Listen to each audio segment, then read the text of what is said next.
Hey guys, what is up? Super K-Man Rocks here, and we are here. It is time for my LTA Winter Split Finals overview and analysis video. It's down to the final two teams. One of these two will be representing the LTA, all of the Americas at the First Stand International Tournament early this year, the big Winter International, and the other, unfortunately, will be done until they move into the Spring Split. It is win or go home for the finals, as it always is, and I'm very excited to get into it. If you want to know my thoughts and analysis on everything that's happened in the LTA up until this point, that includes all of the LTA North games that happened domestically, and then the entirety of the LTA playoffs that have happened up to this point, quarterfinals, semifinals, all of that stuff. Check out the playlist up in the iCard. We've covered every single game from the LTA North so far in 2025, so if you're interested in that coverage, definitely check out that playlist. But today, we're going to be going over the finals. There's nothing to preview at the end of this. We will be kind of talking about the other teams at First Stand and just generally how I think the team that ends up winning this series will do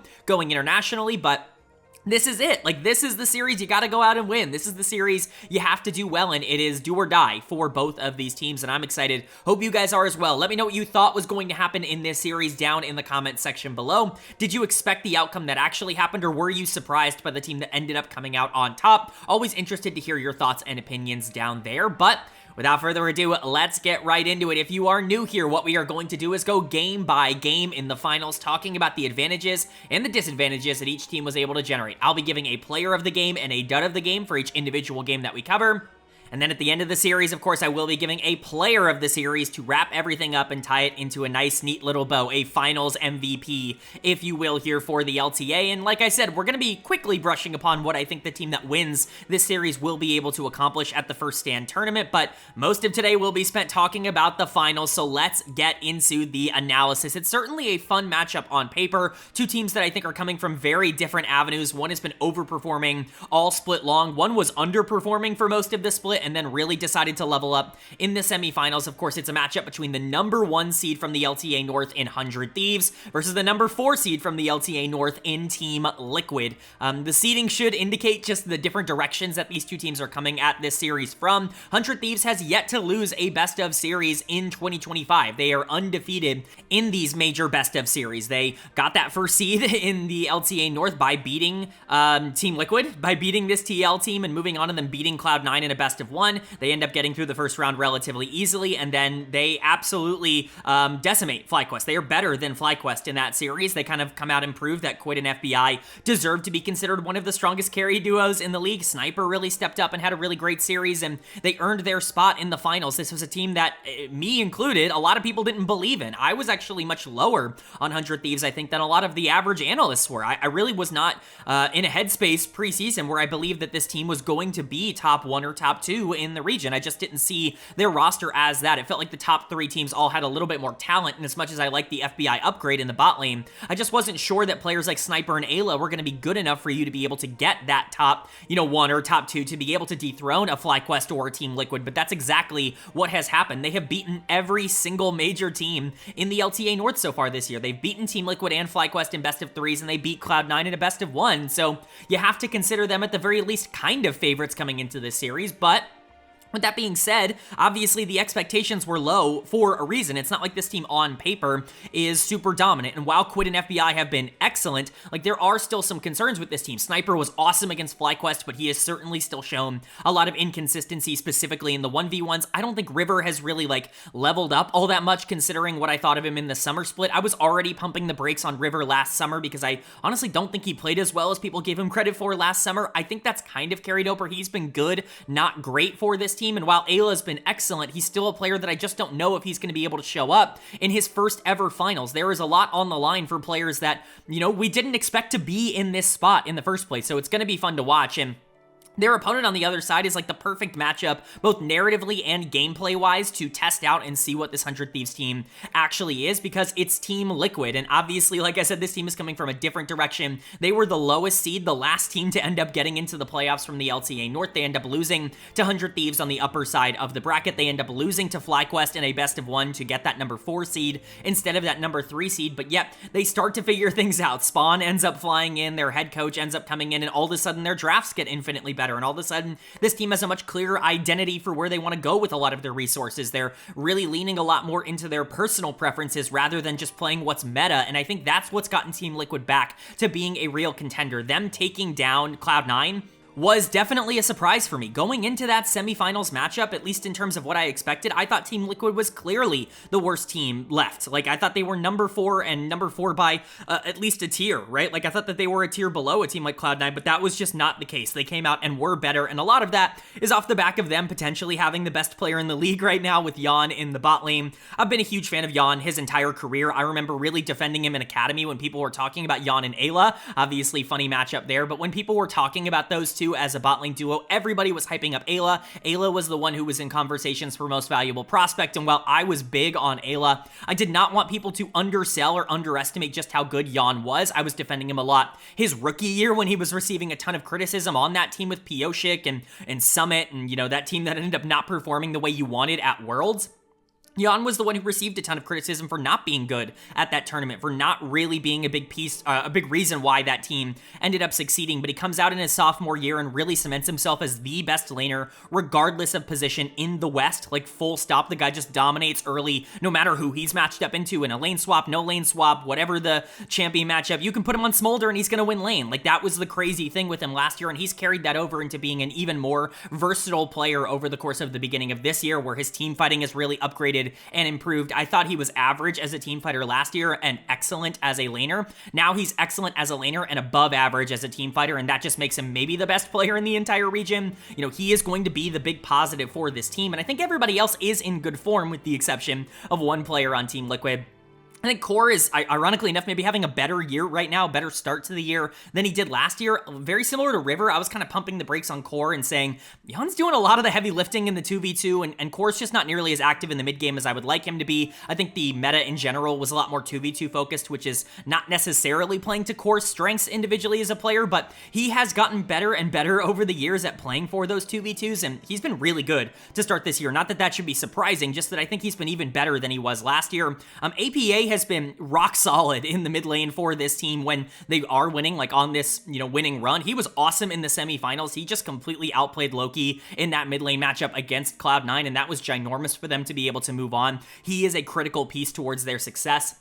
Impact has been solid, maybe not the dominant force that he was last year, but he's not been a problem. The only issue on this team has really been Umti and the inconsistency of him. You know, when they were losing domestically, a lot of that came down to Umti just not having pressure in the jungle, and I think that could be something that is exploitable here by 100 Thieves. As much as I don't think River has been like the star player that maybe name value would dictate that he is for this team, he is definitely good enough to be able to take advantage of a player like Umti if he's going to give him free mistakes over and over again in the mid game in particular. So that's definitely going to be something I'm monitoring. I also just think the middle of the map in general favors 100 Thieves. We talk about Jan potentially being the best player in the league. I think the one player that's contesting him for that right now is Quid, the mid laner for 100 Thieves, and so I think whichever one of those two ends up getting a bigger advantage, that's probably who's going to come out on top in this series. If Quid can dominate APA and really, you know, get a big advantage in the middle of the map, I think that's huge for 100 Thieves to play around mid-game macro and the things they've done really well so far this year, which is just kind of outskill their opponents through Quid and FBI.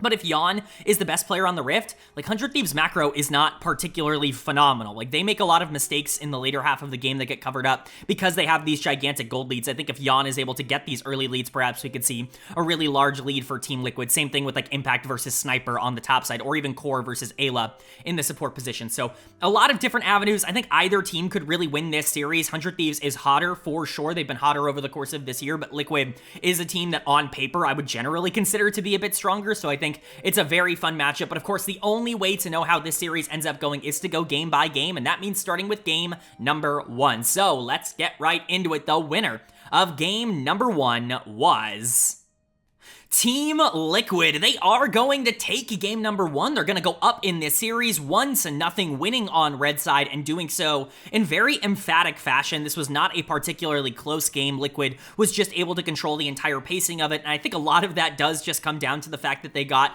the most comfort zone draft that you could possibly give them. They're playing a full siege comp, or at least a mostly siege comp here with things like Ziggs, things like Ezreal. These are some of the best champions for the individual players. I mean, it's a meme, right? APA Ziggs Ziggs is literally a meme. Yon is unbelievably good at Ezreal. It's just a lot of comfort for this team. I think on Maokai is something he feels really good about. The Maokai and the Sejuani, those things have definitely been the most influential and successful for Team Liquid over the past year. Impact has always been a really good Cassante player. Go watch MSI last year if you don't believe that. Like, Core is a good Poppy player. It's just a lot of comfort for Team Liquid, and 100 Thieves just kind of allowing them to have full control of the early section of this game.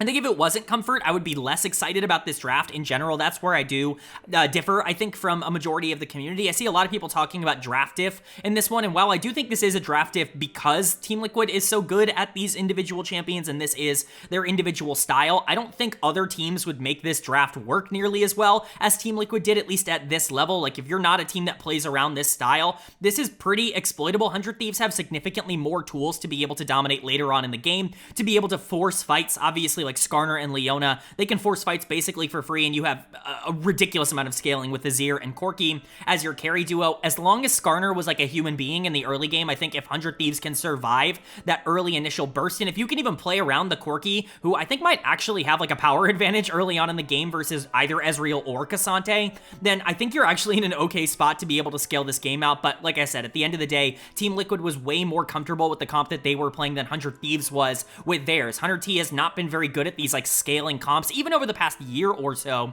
and I think they really got punished on it here. So let's go ahead and talk about it. Player of the game to me pretty much has to go to APA. This was a phenomenal Ziggs game. The dude absolutely dominated on his signature champion. Like, this is a meme for a reason. This guy is really good at Ziggs, and you can't really allow him to have it in this context. I get that, like, Quid feels like he can outplay him, and the Azir theoretically should be more useful than the Ziggs the later this game goes on, and, like, the identity for 100 Thieves is clear, and so allowing these champions that aren't going to be quite as dominant in the 5v5s that you want to force in the back half of games, like, I can get that, but the problem is that APA is actually still going to be super useful on the Ziggs because he's a great team fighter himself. Like, that's his big strength as a player, and generally speaking, he's going to have the gold lead probably going into the late game just because of the team compositions that have been drafted. He's probably going to have first tower and a bunch of gold from a bunch of different situations, and that's exactly what happened. There was just no way to shut down the Ziggs the later this game went because APA was positioning on him well, doing a ton of damage and just completely destroying the map, as Ziggs is prone to do.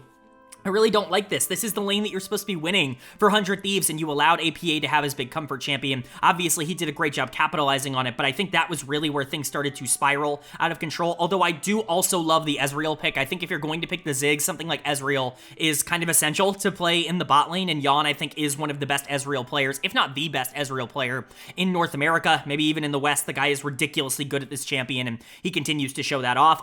goes Deathless. That's always a really good sign. River was nowhere to be found in the early game, we'll just say. And like I said, this Skarner is way too essential towards the draft for 100 Thieves to allow that to happen, for him to be as non-existent in the early game as he was. I think just having a pressure advantage and being able to allow Ziggs and Ezreal to be as aggressive as they were, like, that's why they ended up having such an easy time with this game. Impact was good. Core was solid, even if he did take too many kills. Overall, like, Liquid just looked really good in this game. There's really not all that much to criticize from them, in my opinion. They got their most comfortable draft that they've gotten all tournament long, and they were able to capitalize on it.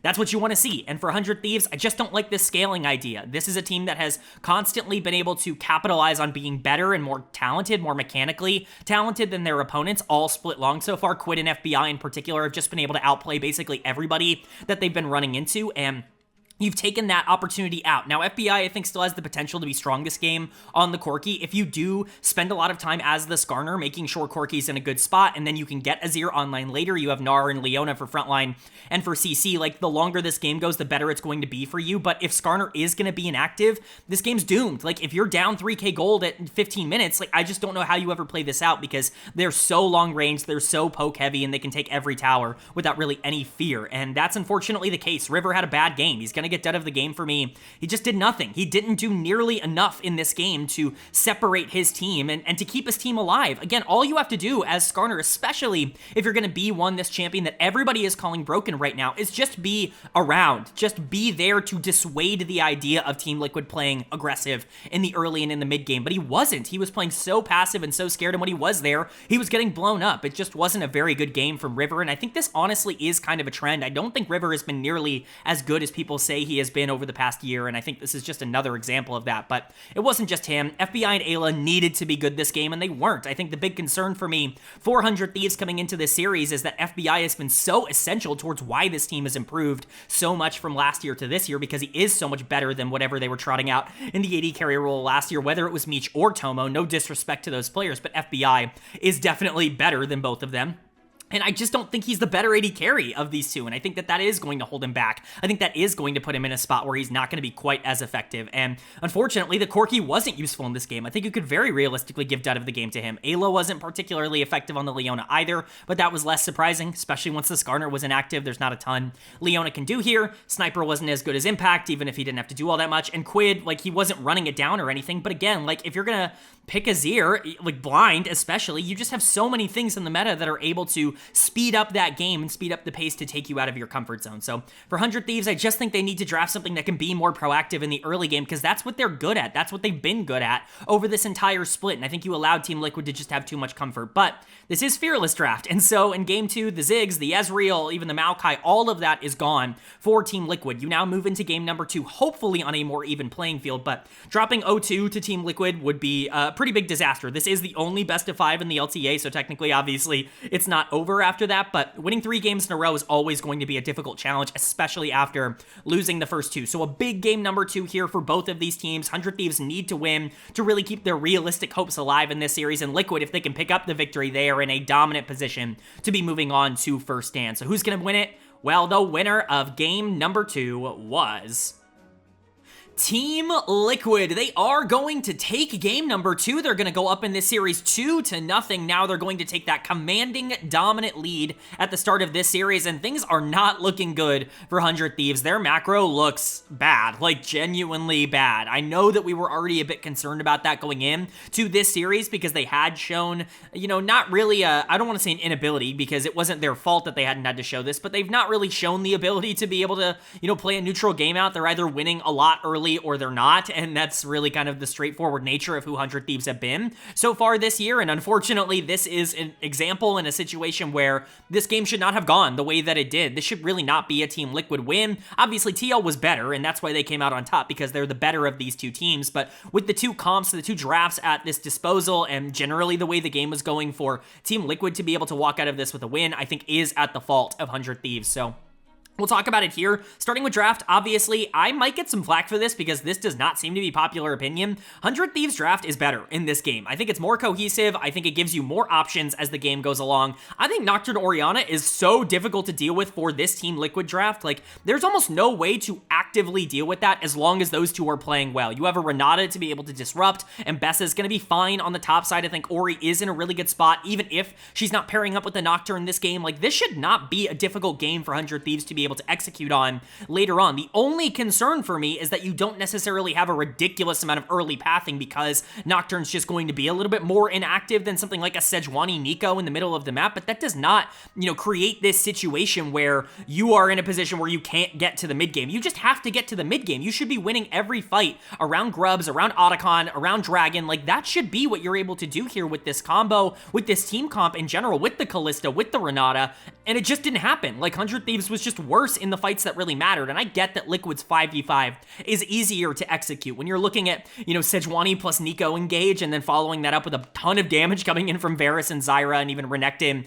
like, yeah, that's probably easier to execute than, like, hoping and praying you get the perfect combo on Nocturne Orianna, but this is not a difficult game for Nocturne Ori to be able to really dominate in, especially if Mbesta is even, like, remotely relevant, pulling off any sort of resources into a side lane. So I'm a bit frustrated by 100 Thieves in that regard, but I'm crediting Team Liquid, because even if their draft is a little bit less cohesive, in my opinion, it's certainly a draft that I'm not, like, fully in love with. I love the Nocturne pick for 100 Thieves. I, you know, think that this is how you punish something like a Sejuani and a player like Umti who can be put in bad positions. They have the best player on the Rift, and again, we talked about it in the preview. If that's going to be the case, then the rest of this genuinely does not matter. Yawn is too good. This guy is just absolutely crushing it right now. Varus is incredibly strong. Most analysts would consider him to be the best AD carry in the game. I think that there are some arguments for other champions, but Varus is definitely the most consistent and definitely the most versatile AD carry in the game. He can basically do whatever you want, and I'm like, Yawn just absolutely obliterated FBI in this game in terms of the pressure he was able to generate, the damage he was able to do in the back half.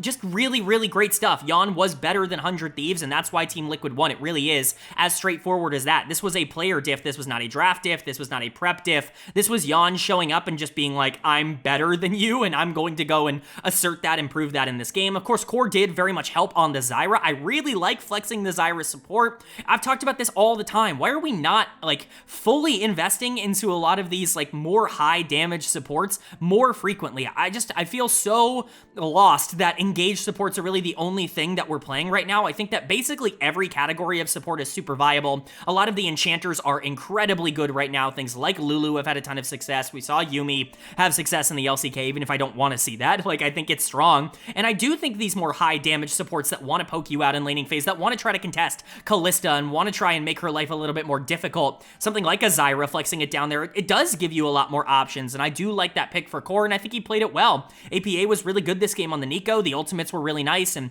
generally Impact and Umti were fine as well. Umti actually had a pretty decent game on the Sejuani, considering I don't think, he should have. I don't think this should have been a situation where Sejuani went as unpunished as she was, but it was Yawn. Like, at the end of the day, this was Yawn being the best player on the Rift, and I hate to simplify it down that much, but Varus is an incredibly strong champion that can work in any draft, and he was piloted by the best player in the game, and that means that Team Liquid ends up winning it. And for 100 Thieves, you've just got to feel disappointed. You had no idea how to execute on a draft that I think is fine, generally speaking. Sniper's going to get dead of the game for me on the top side, and Bessa's way too important towards pulling a lot of the resources away from these 5v5s for him to have been as weak as he was throughout a lot of this game, for him not to be as useful as he was. Like, the Nocturne and the Orianna had gold, they had resources, but there was really nothing else left to do. FBI and Ayla continue to look like they're just outclassed in the 2v2, and generally FBI is just not as good as Yawn. I think FE is way too important. I'll just say this. FBI is way too important towards the success of 100 Thieves for him to not be relevant on a champion like Kalista. If he's not going to be winning, if he's not going to be at least in a neutral position where he can compete with the enemy AD carry, like, then it's over. Like, I just don't think 100 Thieves is going to be able to win those games. Ayla was fine, I guess, on the Renata, but like, this wasn't a transcendent Renata game or anything like that. Again, I think the Nocturne should just have a pretty easy time in this game, and he just didn't. I don't really know what to tell you. 100 Thieves executed significantly worse, and that's why we're sitting here down 0-2, and they're one game away now from getting swept out of the finals. We got all hyped up because, oh, it's only been best of threes. We finally get a best of 5 here in the finals. It might not even go more than 3 games if 100 Thieves plays like this, because they've just not shown up here today. They need to survive. If they don't win this game 3, they're getting swept out of the finals as the #1 seed, which is disappointing. And Team Liquid looks the best they've looked all year long. I don't even think that's really all that up for debate. This team genuinely looks incredibly strong in this series. If Yawn comes out and plays the way that he did, and if the rest of this team can just enable him, this is going to be a pretty clean 3-0. So, is Liquid going to be able to clean sweep 100 Thieves out of the finals and head to first stand, or is 100 Thieves going to keep this series alive for at least one more game? Well, the winner of game number 3 was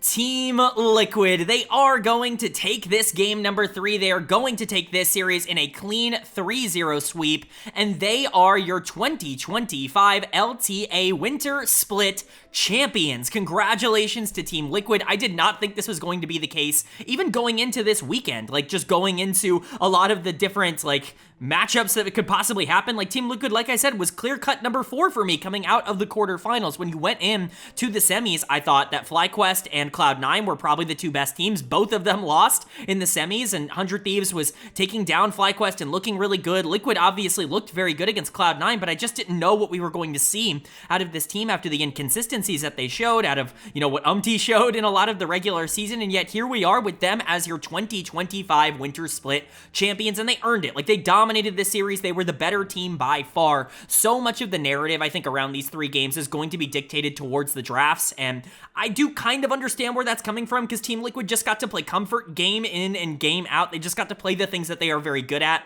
And obviously, I'm always going to be a proponent for that. Like, APA getting Ziggs, Nico, and Aurelion Sol as his 3 champions in this game. It's just like, you gotta, at some point, ban some of the champions he feels comfortable on. But I get banning things like Talia over the Asol. They're just a little bit scarier in the current meta. The Cassio, I'm a little bit less understanding of, in my personal opinion, in terms of this matchup. But, you know, APA gets all of his comfort champions, and Jan gets to play a lot of the things he's really good at as well. But generally speaking, when you look at Team Liquid's drafts, I think if you take the nameplates away, I'm not necessarily sitting here and saying that they mega outdrafted 100 Thieves. Again, I think 100 Thieves has more options in this game, if only because I think they have a much stronger mid game to be able to fight over. Jax, Asol, Kaisa, like obviously they're going to scale up, and they have some early pressure with the Xin Zhao, plus potentially playing around the Jax. But generally speaking, 100 Thieves once again had a comp that I would personally prefer if all teams were equal, and yet they just aren't able to establish any sort of pressure, and the pressure they do have is thrown away. River was pretty solid in this game on the Pantheon, but he just wasn't aggressive enough, allowing Jan to be able to get online, and, you know, quite frankly, the Team Liquid bot lane just being better was the big difference maker here. FBI and Ayla probably had their most expansive game of the entire series, and yet it wasn't good enough to even be the best bot lane in this game. It was very disappointing to see 100 Thieves be given these situations where they should be able to come out on top and just not being able to capitalize on them. It is what it is. This team has a lot they need to fix in terms of their macro and specifically their mid games, but Team Liquid came out on top and dominated. Player of the game and player of the series is obviously Jan. Like, this was about as clear-cut of a decision as you could possibly get. There was nobody else that could possibly win Finals MVP. Jan was the dominating force on the Rift here today, and I think he has proven in this series beyond a shadow of a doubt that he is the best North American player in the world. It's not up for debate. He is the best LTA player. Done, dusted, end of story. There is nobody that I would rather have that is North American or even playing in North America right now than Jan. He is just able to take over these games in an aggressive way that nobody else is. This isn't even a great matchup. Like, Azaya is historically good into Kaisa. Go back and watch 2018 Worlds. We were saying it then, we're saying it now. Xayah is generally a champion that does very well at being able to keep Kaisa in check, and yet Jan was still the most relevant player and champion in the entire game. He's just that much better than everybody he's playing into, and obviously it helps that Core had a great series. I think this game 3 was the best game that he played all series on the Nautilus. Just a really great performance from him, and APA played really well on his signature champions. Impact was very relevant on the top side. Sniper did not have a good finals, and Impact was able to punish that, at least to a lesser extent. Jan was able to punish that, obviously, in the later half of this game. Was definitely good enough for you to be able to win with. Got to play his 2 signature facilitators at the start of this series, and then Xin Zhao, the 3 champions he actually does play and doesn't int on. You know, Team Liquid just kind of got away with playing comfort and outplaying their opponents, and that's really what you wanted to see. This is the exact kind of finals performance that gives you the confidence to say that this team can do something internationally, because if other teams are going to leave a lot of these things open, and quite frankly, there are a lot of things that Team Liquid is good at, if a lot of these things are up and if they play their style, like, this was a very competitive series from them. And while their early games could stand to be a bit better, and certainly I think their drafts aren't perfect, and I think they are exploitable by better teams, like, this was them being able to say, screw it, like, whatever our game plan and our win condition is, we can just execute on it because we are that talented, because we are that good, and that is a very, very good sign. Jan was incredible. Core was excellent. APA was a standout throughout the entire split. Impact was really good. Even was good in the series. Like I said, it was all 5 members. You don't get a 3-0 sweep if it wasn't everybody just kind of being better on Team Liquid, and that's really the takeaway for me, is that they were just better. And for 100 Thieves, they've got a lot they need to work on. First of all, Sniper was just not good enough in this series. He's going to get dead of the game for game 3. This is one of the worst Ornn games I've seen in a while. Obviously, he's not a tank player on the top side. We've talked about that throughout his entire tenure, not only in the LCS and LTA, but in the NACL as well. When he was in Academy, we talked about it all the time on this channel, that he's just never been a particularly proficient tank player, and that carries over here. The Ornn was just not very good for him. I think he really, really struggled to be relevant at all in this game and got taken advantage of in multiple avenues by both the Jax and the Kaisa throughout this entire game.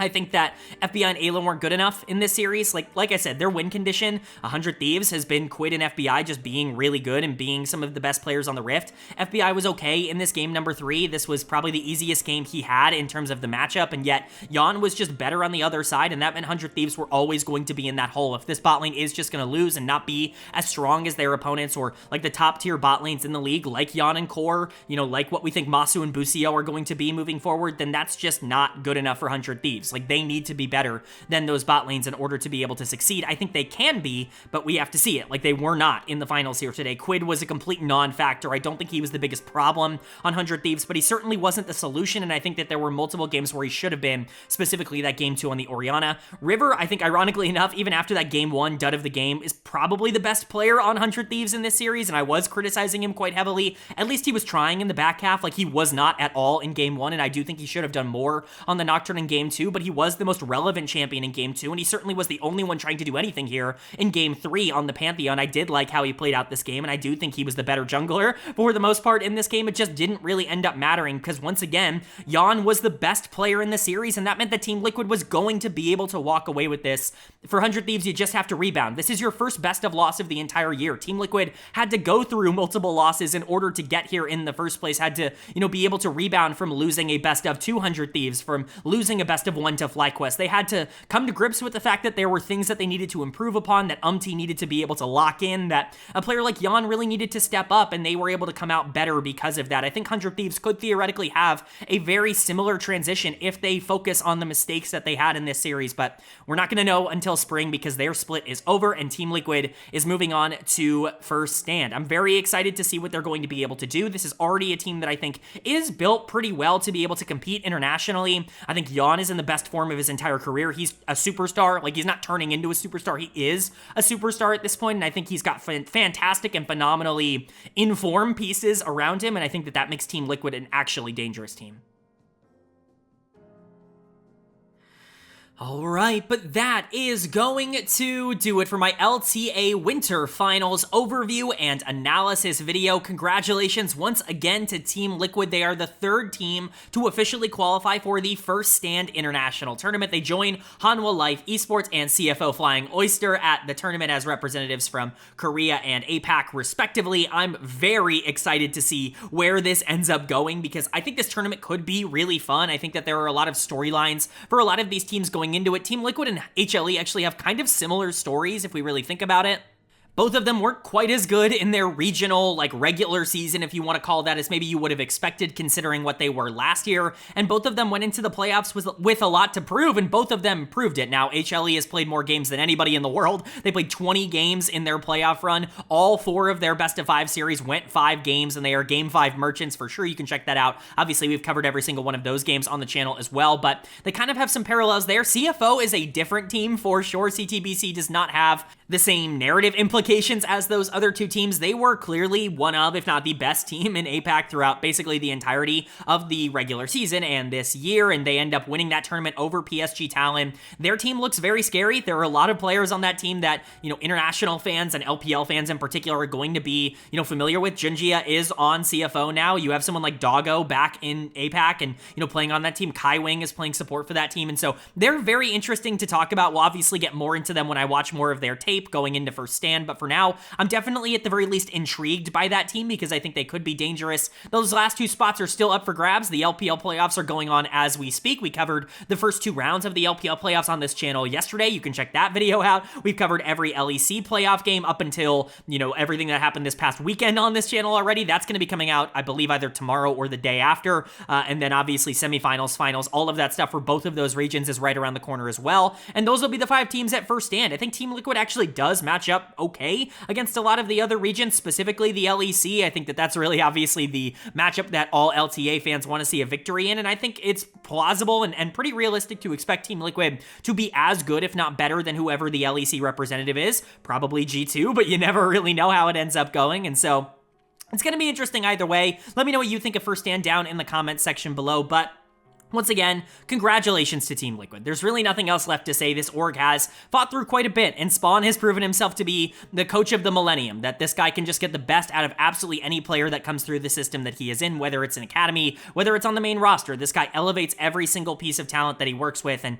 it's really fun to watch. This org has been near the top of North America since they really invested in 2018. Obviously, they were good before that, but they've been dominant basically ever since then, and they've not really been shut down in any of those situations. To add another title to their midst, I think it's obviously a very proud accomplishment, and I just want to praise all of the players. A fantastic playoff run from everybody, but that's gonna do it for my LTA Winter Split coverage. I do hope you guys enjoyed. If you did, leave a like. It really does mean a lot to me. It lets me know you guys are enjoying the content, and it does help get this video out to a lot more people, which I'm always very appreciative of. If you're new here, hit the subscribe button. Of course, we'll be covering those other regions, the rest of their playoffs, the LPL, the LEC. We'll be covering that on this channel, and we'll be covering First Stand. Of course, we'll be covering all of the Spring Split and Summer Split stuff from all of these regions as well, and so if you want a comprehensive overview of everything going on in LoL Esports all year long, this is the place for it. Hit subscribe and hit that bell so you can be notified when those videos do go live. But of course, with all that being said, I hope you all are having a great day. I hope you continue to have a great day, and I will see you all later.